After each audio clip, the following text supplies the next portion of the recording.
Hello and welcome to the official Xbox Can you podcast. guys hear it? I'm your host, Tina Amini, and we have a very special episode Let me today, know. as you can probably tell by the fact that I'm joined by Phil, Sarah, and Matt. Welcome. And we're going to talk about some updates at Xbox. We want to talk about game exclusivity. We want to talk about Activision Blizzard now that they're part of our portfolio, how that might be an impact on Game Pass. And we want to talk about hardware too and how all of this fits into the strategy at Xbox. Ooh, that's a So good. where This should is we a good start Phil? already. Well, when we originally had planned for the show, starting back in December, I think we probably would have started with Activision Blizzard, maybe talked a little bit about the exclusivity with some of the news coming up, and then hardware. But we've had some unforeseen news that has come out. So let's just go and tackle the exclusivity question. Well, they're 'cause just I know jumping on it's it. on the minds of a lot of people. They're who are jumping listening, on it. and that's an important input for us. So we made the decision that we're going to take 4 games to the other consoles, just 4 games, not a change to our kind of fundamental exclusive strategy. We're making these decisions for some specific reasons. We make every decision really with the long-term health of Xbox in mind.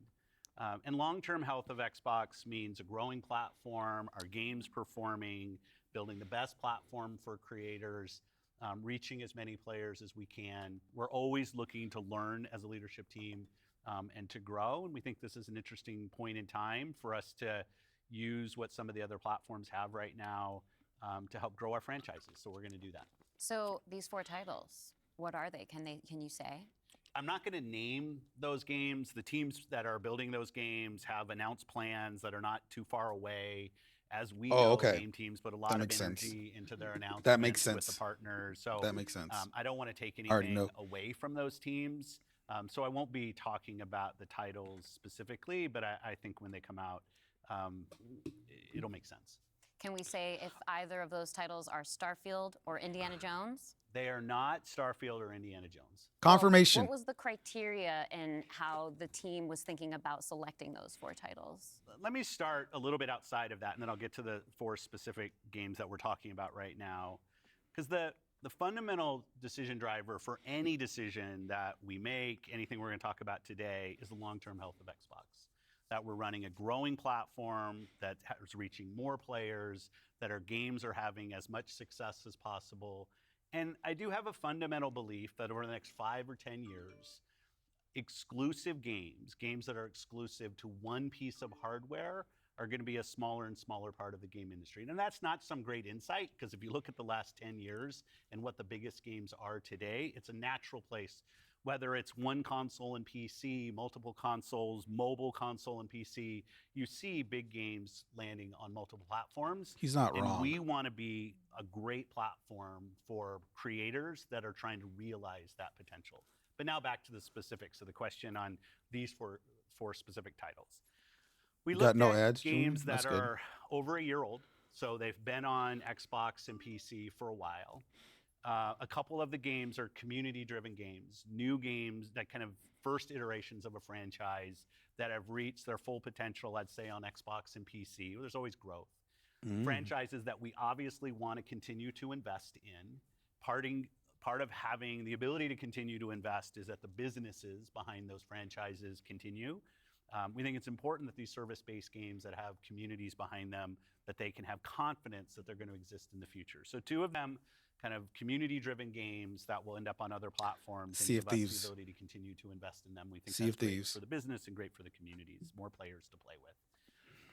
I'd say 2 of the other games are smaller games that were never really meant to be built as kind of platform exclusives and all the fanfare that goes around that, but games that our teams really wanted to go build, that we love supporting creative endeavors across our studios, regardless of size. And as they've realized their full potential on Xbox and PC, we see an opportunity to utilize the other platforms as a place to just drive more business value out of those games, allowing us to invest in maybe future iterations of those, so sequels to those, or just other games like that in our portfolio. And when we don't damage Xbox and we can grow our business using what other platforms have and to help us with that, we're going to do that. And that's really the story behind these 4 games. And the last thing I'll say, looking forward, I think there are there is an interesting story for us of introducing Xbox franchises to players on other platforms to get them more interested in Xbox. We think there's a good brand value for Xbox there. So 4 games, no promise beyond that. So if you're on those other platforms and you see these 4 games coming, please don't take it as some signal that everything's coming. It's not. And we're going to learn. You tell him, Phil. So when you are thinking about the future and this concept of live service games, games that can benefit from bigger audiences, new audiences, how does that apply to future titles and how you're applying that criteria there? Yeah, there's really no fundamental change to how we think about exclusivity. We just came out of Developer Direct, which was an awesome show, where we showed great games that are coming to Xbox and PC and cloud, which really makes them accessible to hundreds of millions of people. So it's this kind of, we're really PC, focused on a couple Xbox, platforms and mobile what's gonna via show cloud up there. gaming. But our key of play the games you want with the people you want, anywhere you want, when everybody plays, we all win. These have been part of our strategy for years and will continue to be. Our focus is on how do we continue to grow the games industry by reaching more players in more places, and how do we grow Xbox as part of that. Xbox is a hardware platform, Xbox is a publisher of great games, and Xbox as a platform for the world's best creators. And then knowing that, how do we think about our first-party games and Game Pass? Yeah, well, to build on what Phil just said, one thing I would add, as you were talking about growth, is just that we've sort of seen this inversion over the last 5 years where it used to be that the platform was the biggest thing. That's right. And the games would sort of tuck in within the platform. Today, big games like a Roblox or a Fortnite could actually be bigger than any one platform. Yeah, and that really has changed the way that we think about things. So in the midst of all that, These are facts. I think we at First Party can come back to sort of some core principles. First, that all of our games will be on the Xbox platform. Second, all of our games will go into Game Pass on day 1. And third, we know that Game Pass will only be available on Xbox. So there's sort of starting points for us. As Phil mentioned, there are games today that you can play that only can be found on Xbox. And at the same time, we want to bring more of our games to more players. So we're going to continue to look at that. Kind of moving aside, though, from some of those and thinking more about what does it really mean for the player, to me, the 2 key things are cross-play and cross-save. Those things allow us to deliver on the promise of Xbox, which is play with your friends where they are, play on the devices you want, play the games you want. So that is really only possible at a practical level when you know that your saves and your player are going to be able to move across all those parts. So not all of our games today are necessarily built to take advantage of that. There still will be some games that don't. As we bring more teams into the Xbox family, there's some catch up to do as we get there. But that cross-play, cross-save is like so fundamental to what we're doing, and I think is something that we as First Party get such a good benefit from being so close to the platform. Yeah, absolutely. I mean, that's one of the things, like you said, all of our games are always in Game Pass. And so I'm excited to announce, with the coming together that we had with Activision Blizzard King, that Activision and Blizzard games are coming to Game Pass, starting with Diablo 4 on March 28th, which I'm super excited to share today. And it's all part of our commitment to make the Xbox experience bought that and game, but games still. that we build as widely available as possible. So now the 34 million Game Pass members can all enjoy the fantastic experience of Diablo 4. Amazing. Can we come back to the point, Phil, you mentioned at the top, this isn't really a change in strategy for us. Can you recap for me how it isn't? Yeah, and I thought both Matt and Sarah did a really nice job of talking about what we're doing on Xbox, where we're going. If you take a platform feature like Xbox Play Anywhere, which has been a promise that we've made on our first-party games, that you can buy our game once, you're going to get play across Xbox and Windows. I think we're the only platform that does this.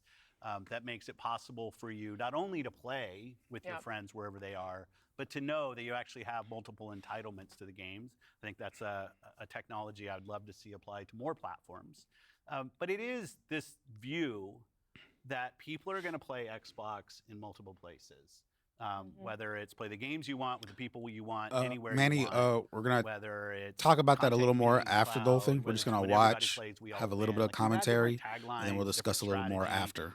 kind of words. Thank you that for we've being here, used, though. But always with this view that Xbox is a platform for creators who want to reach the most players. Our investments in xCloud, our investments in franchises like Minecraft and now Call of Duty and other large franchises so that we learn how to build those. This has been a strategy that we've been on for, I'd say, a decade. It's not about one device. It's not about games in service of a device, but rather the devices that people want to play on should be in service of making the games as big and popular as they possibly could be. Because really a healthy creator community on Xbox, a healthy creator community in gaming all up is the thing that all of us as game players should be voting for, because that's the thing that will lead to the best long-term success and growth in this industry. And my understanding, just from listening and learning from you three over the past few weeks, just understanding what's happening with Xbox, is that we see trends with player behavior where people are playing on multiple devices. That is the reality.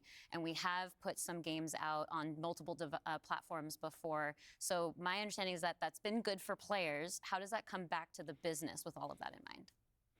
Yeah, Thank you, Manny, as for the said, follow. we Very much have appreciate it. shipped games On on other TikTok. platforms. In fact, realistically, if you look with the addition of Activision and Blizzard and ZeniMax, we're one of the largest game publishers on PlayStation. We're one of the largest publishers on the Nintendo Switch, especially when you put Minecraft into the equation as well. And now we're one of the largest publishers on mobile platforms as well. And that's not something that we want to back away from. We want to continue to be building great games that millions and millions of people can love, and that they can play those games where they want to go play. But we do understand the business success that Xbox has to have. Us as leaders in this business, the system today, the system that all companies that we play video games from, is a world of you got to be growing your business. Growth in our Xbox business is critical to the long-term health of Xbox. Many people know I've been on Xbox for over 20 years, and I want to make sure Xbox is in the best position for the next 20 years. That means healthy player community, healthy creator community, and healthy business. So when we look at opportunities to allow more people to play, more people to engage, more people to buy, more people to subscribe, it's all about putting Xbox in the best position. And our hardware is a critical component of that. The absolute best experience somebody has on Xbox is hardware that your team builds and that people play on. But that's not going to be everybody. We fully accepted that we're going to have Xbox players across all kinds of devices. So I think a lot of people think about 2023 as this incredible year for gaming, and in a lot of ways it was. There were some really amazing releases that I think we all enjoyed. But what were the signals behind the scenes that maybe indicated how we wanted to look at the future of Xbox and how we kind of keep up with the industry? Yeah, such a good question. And I think it's, as people who care about the industry, which I assume is people who are watching this, it was an amazing year. Some great launches, some of the games that I think will stand the test of time and people will be talking about. Still games I haven't beaten yet from last year. But it's an industry that didn't really grow. And what happens when an industry doesn't grow? You end up with some job eliminations, which we had. We had even our own hard decisions to make about building a sustainable business for ourselves, but in no way were we alone in that. When you think about a healthy industry, we are not dissing Redfall, so we do not diss Redfall here. The best games on the platforms that they love. I want people who invest their careers in working here to feel like this is a place that they can be successful. And that really is down to being part of an industry that is growing. If you listen to Lisa Su, the AMD CEO, she'll say that AMD-powered consoles are likely to decline in 2024. I think there's an amazing set of games coming in 2024, but if we don't get to growing as an industry, the industry will struggle. And today there's really two choices on how do you grow the industry. Do you say I have a fixed number of players, the players that we have today, and do I find new ways to monetize those players to get more money from the players that I have? Or do you think about how do I expand the business I have by finding new players and adding those to the base of players that already play? Our focus on Xbox for the last decade has really been on that latter point of how do we make sure Xbox is growing for our players, growing for our creators, so those people are finding success on our platform, which will grow the Xbox business and put Xbox in a position to be very strong for years and decades to come.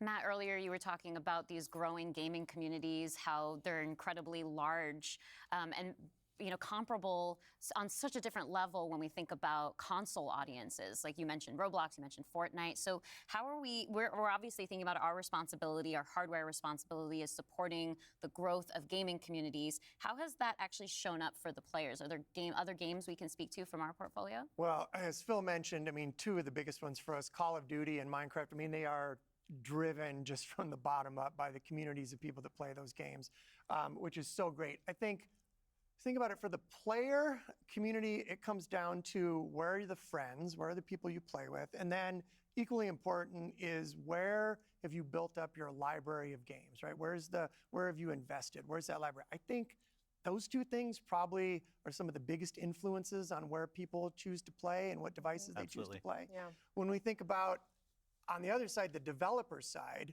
just any game developer wants their game to find the biggest audience possible. That's just the nature of building a game. You want people to enjoy and participate in what you've made. And I think we're in a unique position to deliver on that just because we are the platform. We build hardware, we've got a first-party games group, and then we've got a system that ties that together, that brings together your friends, your progression, your achievements, all of that. And I think that's really what has contributed to the momentum behind some of these communities. Yeah, absolutely. I mean, when you look at, just step back and you look at the history of the industry, we've moved from a place where it used to be that someone built and launched a game to accelerate hardware to actually the things we do with our hardware and with our platform are all in service of making those games bigger.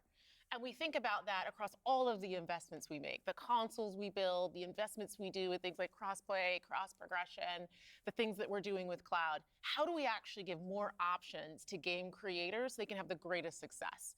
I think one of the fun recent examples about this is actually Palworld. You know, Palworld was able to launch, they were a game preview, they launched in Game Pass, they also simultaneously launched in Steam. And so Fun the game. combination of those things, Pocket Pair was able to have this outsized success, and it was the largest third-party Game Pass launch ever. And that's all because we give creators options on how they can launch their games. We've got subscription, we've got retail, we've got free-to-play, we've got game preview, we have the consoles, we have our experience on PC, and they can access all of those things. And when we step back and we just look at the performance of our platform all up, we know it's working. We're at the highest level of users on console, the highest level of users on PC, the highest level of users on cloud ever. We have double-digit growth rate on PC and cloud. William, places we're where gonna- enabling creators. we're gonna to watch actually it reach new with players minimal beyond the commentary, and console we're probably ecosystem. gonna discuss a little bit more And that's why we're after. leaning into it and doing more because we see all those signals.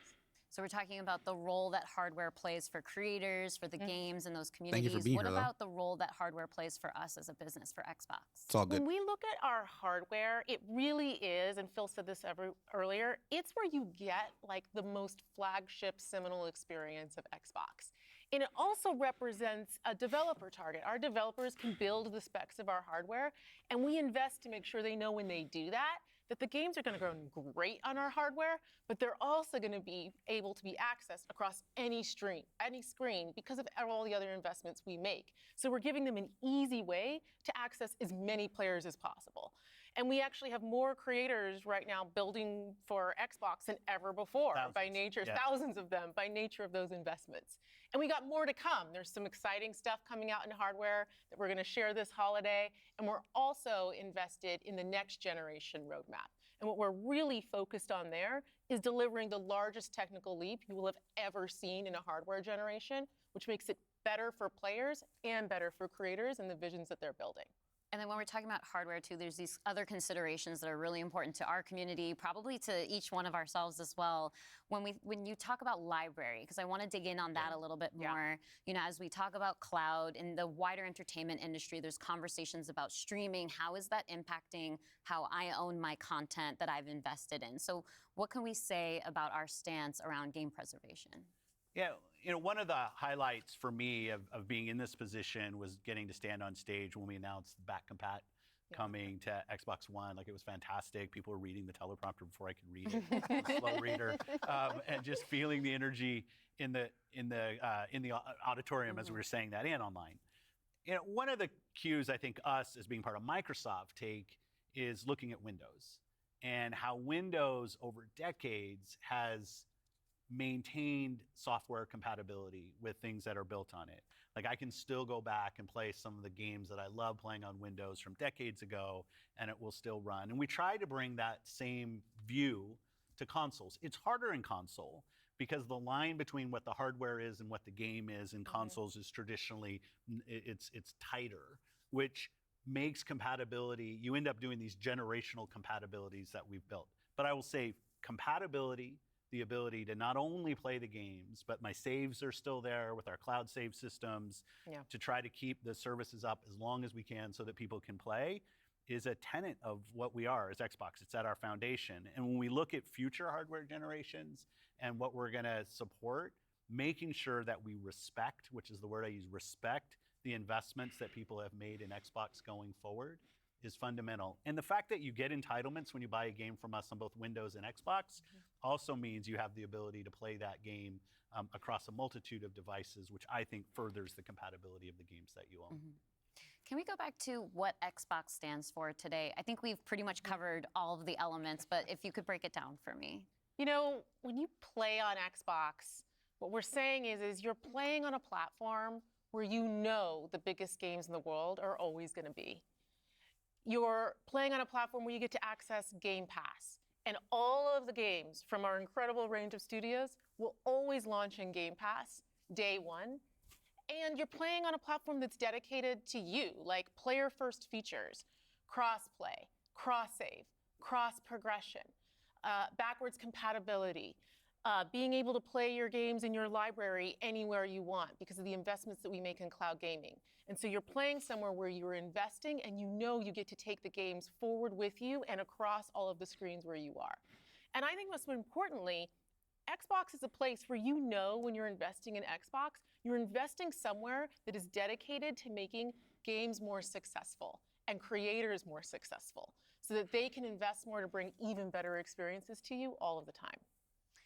Yeah, just that investment in the studios is so, and we feel that as part of first party with the platform proximity. You know, it's kind of amazing now to look out across all the studios that we've got and just be reminded that we're now one of the biggest development organizations in the industry. What does that mean for players? It means that the biggest games are going to continue to come to Xbox. And this 2024, the year coming up, we've got more than 10 major releases coming up. Great stuff. Hellblade 2. We've got Diablo expansion. We've got Avowed, Ara, the Indiana Jones game. And there's more in development, which I think we're going to be able to share more about at our June showcase coming up pretty soon. Well, I guess I okay. should get ready to work on that show. Well, thank you all for showing up on the podcast today, and we'll see the rest of you this June. Thanks, Tina. Thank you. Okay. All right. So that's a good start. You know, Games in this podcast range from E to thank you for that, but we'll just mute you for now. Okay. So I have a couple people on TikTok that just came in late. So to run down what we got. So we know that 4 games, which they didn't say what they were, are coming to other platforms, whether it be PlayStation or Switch and all that stuff. I think we got the idea of maybe based off like the rumors and everything. So far we know we can confirm, not confirm, but like it's Hi-Fi Rush, Pentiment, Sea of Thieves. I wonder what the 4th one's gonna be. I think it's the one we should know about and all that stuff. And also, before I go any further, thank you everyone for being here, checking this out. It's very much appreciated that you guys are here checking this out with me and everything like that. Thank you guys so much and everything, for whether you're here on Twitch or here on TikTok and everything. Very much appreciate it and all that stuff. Honestly, did not expect this, to be honest with you. But yeah, so we have the 4 games. Yeah, so we know 4 games are coming to the other platforms. What was discussed also about the fact of the 4 games that they didn't announce the titles, for the fact that they have plans to announce those titles for those platforms and also. So that kind of confirms the fact of the next Switch, maybe in a way, that once that get announced, most likely we'll see Hi-Fi Rush there and all that stuff, and most likely we'll probably see the developer more than we'll see like the executives here on here and everything. Sea of Thieves is a perfect example of also what's going to be here, as William brought up in TikTok chat. Right now, this is a perfect example. I can definitely see that coming to PS5 at least and everything. That would be interesting like that. I think the other rumored game was Pentiment. I've not played that game. I hear it's really fun. For that, so we're gonna see how that works out. So a lot of stuff. The fourth one, I'm kind of don't know what could that be for that. But yeah, he did also confirm that Starfield and the upcoming Indiana Jones is staying exclusive.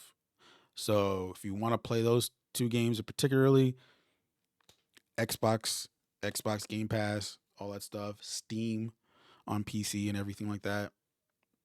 So those are confirmed to be staying exclusive, and then most likely they're still sticking to exclusive games and all that stuff. It's just the four of them. The four particular games were based off community, or community driven games such as like a Sea of Thieves, which is, and the other one was like for Hi-Fi Rush, for example. Since those are like the rumored ones, we're seeing those to be more smaller, but still want to grow and all that stuff and everything. I think the argument for Hi-Fi Rush, in particular, the fact is like it's what people could say is like just give it a bigger budget, market it more, and everything like that, and all that stuff, so that way more people can get their eyes peeled on it and all that stuff. I'm fine with this either way. In all honesty, I'm fine with it if it goes to the next Switch when that becomes an official thing. That's a ton of eyeballs right there, just in general, and all that stuff. Of course, we can just let everyone know it's like, yeah, this game's here for Xbox. It's on Game Pass. You can play it here and all that stuff and everything. But you can do so much with word of mouth and in general and all that stuff and everything. Already mentioned Starfield. We got our first Activision Blizzard game coming to Game Pass. That'll be Diablo 4 on March 28th, if I got the date correctly on that. So Diablo 4, they didn't state any other games such as like current COD games, previous COD games, anything else, but it looks like they're still planning to do those and everything, but we'll see where that goes. And everything. I know I've seen a lot of chitter chatter of people complaining. It's like, it sucks that the older CODs are not in Game Pass yet and all that stuff and everything. Like, it'll come in time. I feel like it'll come in time and everything like that. Also, be sure to pop in the chat, see what you want to give your thoughts out on everything like that. That way we can have a little small discussion. Just curious. I thought we were not getting next gen consoles until 2028. So as they were talking about, Wolf, for hardware in particular, it looks like we're getting new types of hardware later this year. I'm guessing it's just like an updated versions of the current consoles that are coming out right now, that are out now. So like there was